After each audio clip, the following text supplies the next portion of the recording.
Hi everyone and welcome back to my channel. In this video I'm going to be sharing my process in drawing this beautiful berries and snow scene drawn in coloured pencil. So this piece is drawn using Faber-Castell Polychromos pencils as well as some Caran d'Ache Luminance pencils, and it's drawn on Clairefontaine Pastelmat. And in this video I'm going to be sharing some tips and techniques of how I transformed the reference photo, which I used just as a basic guide, how I transformed it using different colour temperatures to alter the overall mood and atmosphere and really bring this piece to life. So you'll see from the reference photo, which I've just popped on screen, how different my finished piece is. The reference photo, as lovely as it was to begin with, and it really is a lovely photo, I really wanted to make the drawing my own and change the colour palette somewhat by adjusting the colour temperature. So this is basically what I'm going to discuss in this video, how to adjust colour temperature to really bring a piece to life. So the first thing I needed to do was change the background colour, as I knew whichever colour I chose, this would influence everything in the entire piece. The berries, the leaves, the snow, everything.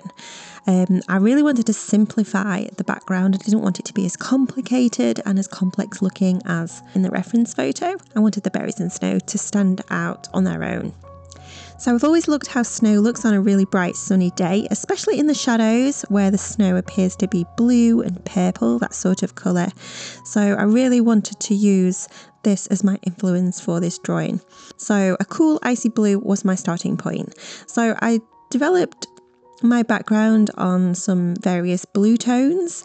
I just shaded plenty of layers into the background, and Pastelmat was perfect for this because you can get a really nice smooth base layer.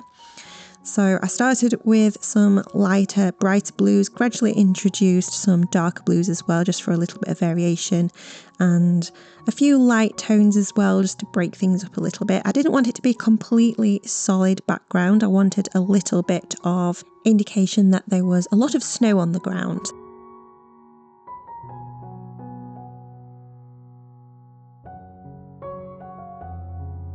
So if you're interested in how I smoothed and blended out the background, I used a little bit of solvent. My preferred brand is Zest-It Pencil Blend. There are other brands available, of course. And then I applied the solvent with a cotton bud or Q-tip and just pushed the pigment around on the surface, and this smoothed everything out.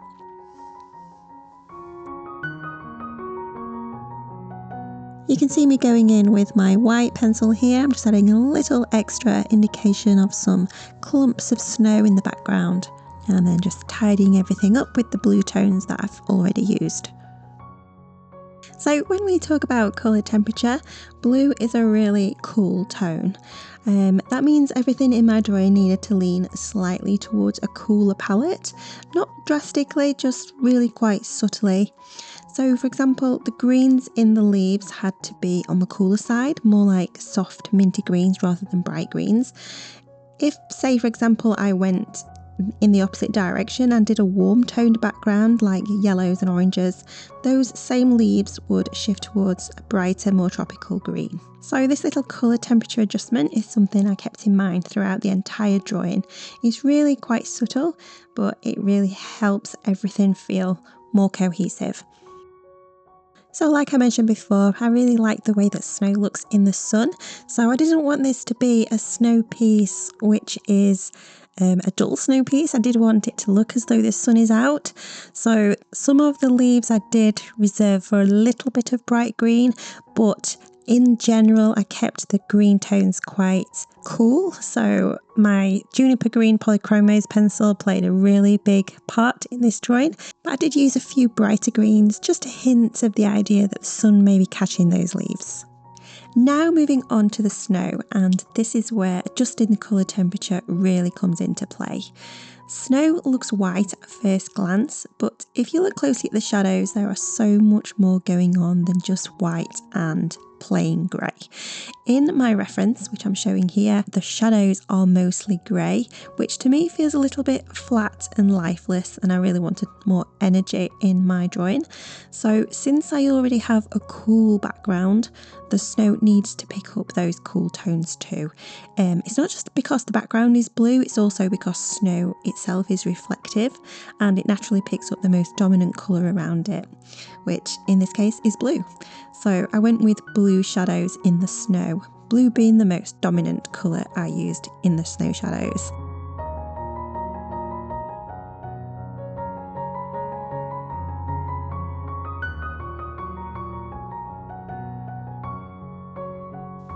And then here I'm just adding a few touches of my white pencil, nice and sharp, just to capture some of those tiny little frosty highlights.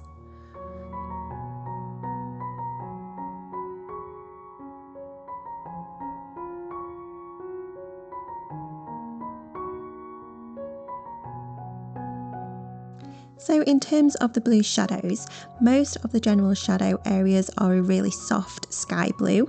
I didn't want anything too heavy to begin with, so just enough to gently cool the snow down. Then in the areas where the snow is a little bit more tucked away, where it's naturally darker, I gradually intensified the blue, so I brought in some slightly brighter, stronger blues to build a little bit more depth. And then for the absolute deepest shadows, like where the snow overlaps a really dark leaf, for example, I pushed it even further and added a touch of dark indigo. And that just gives it a little extra depth and contrast. And I didn't use this too much, I didn't want to muddy the whole piece up, so it's just here and there.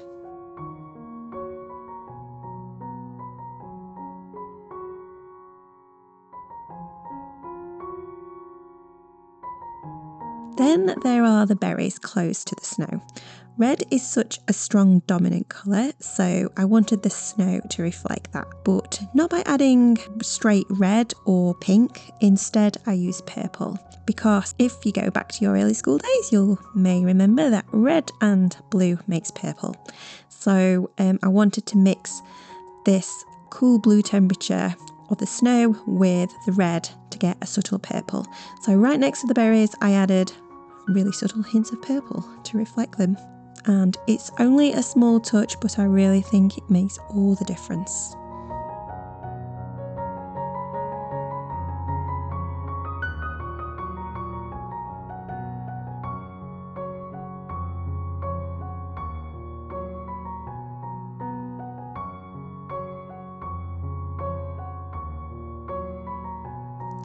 So this temperature shift carried on throughout the whole piece, working those cooler tones into the leaves and reflective colours into the snow, and also the berries too, which I'll talk to you about in just a moment. Now, just in case you're wondering how you can push the colour temperature in the opposite direction, let's say you wanted more of a sunset glow, you'd simply lean into a warmer colour palette instead. Your background might be full of oranges and pinks, and those colours would naturally reflect into everything else. So the leaves would become more tropical and vibrant, and you might see softer peaches, pinks and yellows in the snow, and the berries would most likely be more of an orange tone than a bright red. So really it all comes down to which side of the temperature scale you want to sit on, so don't be afraid to experiment with the drawing. You can push it cooler or warmer depending on whichever mood you're trying to create. So when it came to shifting the colour temperature of the berries, this is where things can start to feel a little bit overwhelming, because if you look at a tin of polychromos or luminance pencils, there are so many reds to choose from, it's almost too much choice. So what I decided to do was choose one main base colour first and then adjust the temperature through the shadows and highlights rather than overcomplicating it from the start. So my main red was Permanent Carmine. It's still a really bright red, but it leans ever so slightly towards a pink tone, which is keeping things on that cooler side. I still wanted the berries to feel really quite bright and vibrant, so I made sure it wasn't too pink. So from there, I brought the cool palette into the shadows. So instead of a dark, muddy brown red for the shadows, I chose a deep red violet tone. And that was the Kaput Mortuum violet that I used. And that violet edge helped the shadows to absorb some of that cool blue influence from the background. So everything was still within that cool palette range. But it was the highlights which were doing most of the work in terms of colour temperature here. The berries are glossy, they're shiny, so they naturally reflect what's around them. So instead of immediately thinking, okay, the background is blue, so I need blue highlights, I asked myself, what's a bright highlighted version of red? And the answer is pink. Now there are a lot of pinks, just like there are reds, that I could have used. A salmon pink, for instance, would have been far too warm for this piece. But because the overall temperature is cool, I needed a cooler pink. So that is where Pink Madder Lake came in. It was the right sort of pink just to give off a subtle glow in the highlights and just keeping everything nice and cool. So then just to finish off the berries with a little bit more contrast and depth, I added some dark sepia into the really darkest parts of the shadows, and also a little bit of white to the very, very fine edges for those really subtle highlights.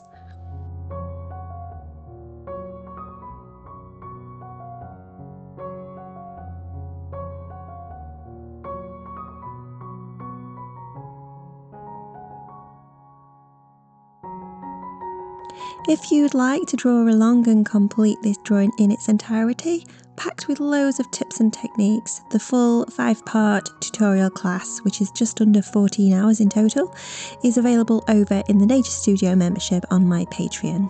In this drawing, I actually really eased up on the heavy detailing and focused much more on colour and depth instead. Simplifying detail is definitely outside my comfort zone, but that actually makes this a really great class if you're a bit of a detail phobe and you still want to finish with something that feels really beautiful and satisfying in the end. So I really hope you've enjoyed this video and found something helpful in it, and I hope it's also inspired you to experiment with shifting the colour temperature in your own work. It's really amazing how much it can completely change the mood of a piece. So until next time, and an extra big thank you if you're still here listening, take care and I'll see you in the next one.